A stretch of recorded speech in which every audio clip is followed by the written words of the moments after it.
घराच्या किचन मध्ये झुरळ दिसलं तर आपण अख्खं किचन बंद करतो का? माजी अन्न आणि औषध प्रशासन FDA आयुक्त महेश झगडे यांनी विद्यमान आयुक्त तुकाराम मुंढे यांच्या कारवाईवर थेट असा सवाल उठवला. एका बाजूला जनतेच्या आरोग्याशी खेळणाऱ्या भेसळखोरांवर धडक कारवाई करणारे, नियमांना आणि व्यवस्थेला न जुमानणारे प्रामाणिक सनदी अधिकारी तुकाराम मुंढे आणि दुसऱ्या बाजूला थेट उच्च न्यायालयाने FDA खात्यालाच ठोठावलेला तब्बल 5 लाख रुपयांचा दंड. पण मंडळी, प्रश्न असा पडतो की जनतेच्या जीवाचे रक्षण करणाऱ्या एका कर्तव्यदक्ष अधिकाऱ्यालाच आज व्यवस्थेकडून टार्गेट केलं जातंय का? की कायद्याचा बडगा दाखवताना खरोखरच कुणावर अन्याय केला जातोय? ही गोष्ट फक्त 5 लाखांच्या दंडाची किंवा एका मिठाईच्या दुकानाची नाहीये. ही गोष्ट आहे एका प्रामाणिक अधिकाऱ्याच्या संघर्षाची. हा व्हिडिओ शेवटपर्यंत नक्की पहा, कारण यामागील सत्य आणि कायदेशीर गणित ऐकून तुमच्याही पायाखालची जमीन सरकेल.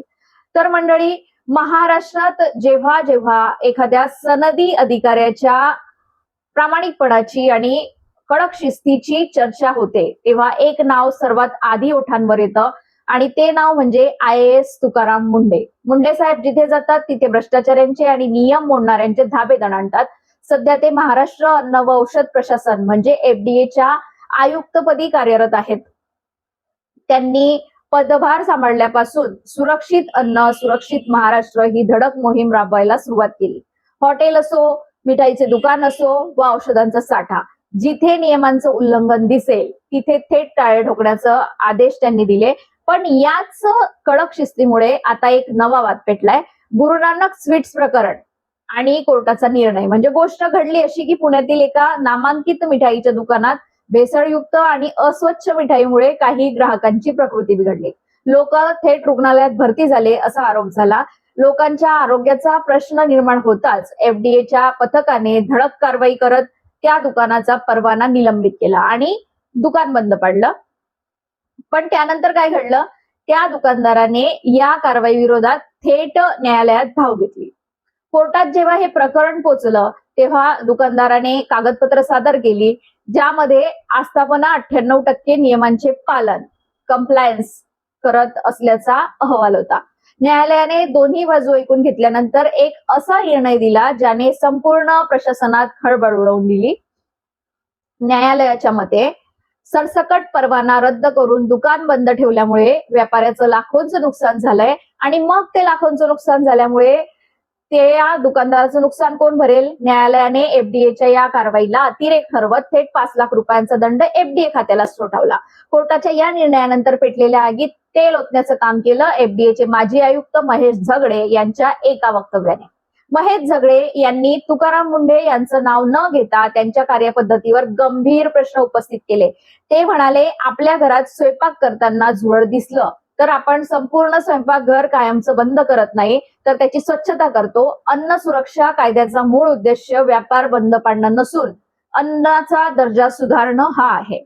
झगडे यांच्या मते 1954चा अन्न भेसळ प्रतिबंधक कायदा हा केवळ धाड सत्रांवर भर द्यायचा, पण 2006चा नवीन अन्न सुरक्षा कायदा सुधारणेवर आणि अन्नाच्या गुणवत्तेवर भर देतो.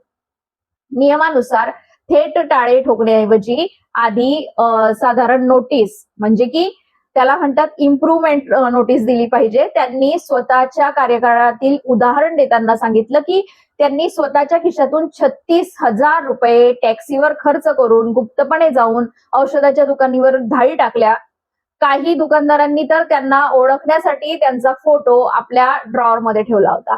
पण तरीही त्यांनी कधीही व्यापाऱ्यांना नाहक त्रास दिला नाही किंवा कोर्टाचे ताशेरे ओढवून घेतले नाही असा टोला त्यांनी लगवला. म्हणजे इनडायरेक्टली ते बोलले की तुकाराम मुंढे जे काही करताय ते मुद्दाम करताय. पण मित्रांनो, इथेच खरा प्रश्न निर्माण होतो. एकीकडे माजी अधिकारी कायद्यातील सुधारणा नोटीस आणि प्रक्रियेचा हवाला देत आहेत, तर दुसरीकडे आपल्या डोळ्यांसमोर काय चित्र आहे? जेव्हा एखादा नागरिक हॉटेलमध्ये किंवा मिठाईच्या दुकानात जाऊन काही खातो आणि त्याला विषबाधा होते, तेव्हा त्याच्यासाठी कायदा किंवा प्रक्रिया महत्वाची असते की त्याचा जीव महत्वाचा असतो? तुकाराम मुंढे यांचा नेहमीपासून एकच बाणा राहिलाय, जनतेच्या जीवाशी कोणतीही तडजोड नाही. विचार करा, जर मुंढे साहेबांसारख्या धडाडीच्या अधिकाऱ्याने प्रत्येक वेळी नोटीस देत वेळ काढला तर तोपर्यंत किती निष्पाप लोकांचे जीव धोक्यात येतील, आरोग्य धोक्यात येईल. आजवर एफडीएच्या धाडी का पडत नव्हत्या? कारण पूर्वीचे कित्येक अधिकारी हातावर घडी घालून बसायचे, हप्तेबाजी चालायची आणि सामान्य जनता भेसळयुक्त अन्न खाऊन आजारी पडायची. तुकाराम मुंढे यांनी पदभार स्वीकारताच ही भ्रष्ट साखळी तोडून टाकली. त्यांनी कोणाचीही गय न करता थेट धडक कारवाया सुरू केल्या. मग मला सांगा, एका प्रामाणिक अधिकाऱ्याने जनतेच्या सुरक्षिततेसाठी उचललेलं पाऊल म्हणजे अतिरेक कसा असू शकतो? कायद्याच्या तांत्रिक गोष्टी दाखवून अशा प्रामाणिक अधिकाऱ्यांचे खच्चीकरण केले जात नाहीये का? 5 लाखांचा दंड थोठावून एका कर्तव्यदक्ष अधिकाऱ्याच्या मनोधैर्यावर घाव घालण्याचा प्रयत्न होतोय का? कायदा काय सांगतो आणि वास्तव काय आहे? चला थोडं तांत्रिक आणि कायदेशीर वास्तव समजून घेऊया की अन्न सुरक्षा आणि मानके कायदा 2006, FSSAI ऍक्ट 2006 या कायद्यानुसार अन्नाची गुणवत्ता सुधारणे हा मुख्य हेतू आहे. पण याच कायद्यात इमर्जन्सी प्रोव्हिजन देखील असतं की जिथे मानवी जीवाला धोका असल्यास तात्काळ आस्थापना बंद करण्याचे अधिकार अधिकाऱ्याला असतात. व्यापाऱ्यांची बाजू काय? 98% कंप्लायन्स असतानाही जर सुधारण्याची संधी न देता थेट टाळे ठोकले तर व्यापाऱ्यांच्या रोजगारावर आणि प्रतिष्ठेवर गदा येते. जनतेची बाजू काय? की सामान्य माणसाला कायदेशीर प्रक्रियेपेक्षा स्वतःचे आणि कुटुंबाचे आरोग्य महत्वाचे असते. मुंडे साहेबांची कडक भूमिका हीच जनतेसाठी सुरक्षेची ढाल बनली आहे.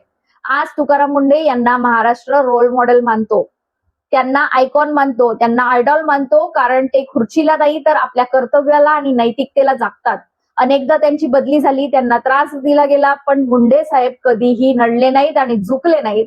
तुम्हाला काय वाटतं? कोर्टाचा निर्णय कायद्याच्या चौकटीत योग्य असू शकेल, पण जनतेच्या न्यायालयात तुकाराम मुंढे साहेब आजही सुपर हिरो आहेत.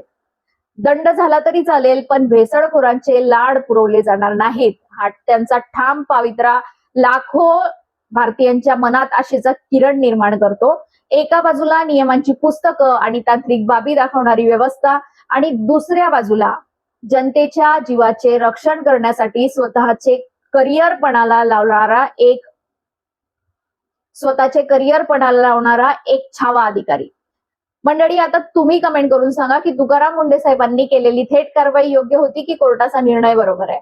प्रामाणिकपणे काम करणाऱ्या अधिकाऱ्याला पाठबळ मिळाले पाहिजे की नाही? तुमची मतं मला कमेंट्समध्ये नक्की लिहा.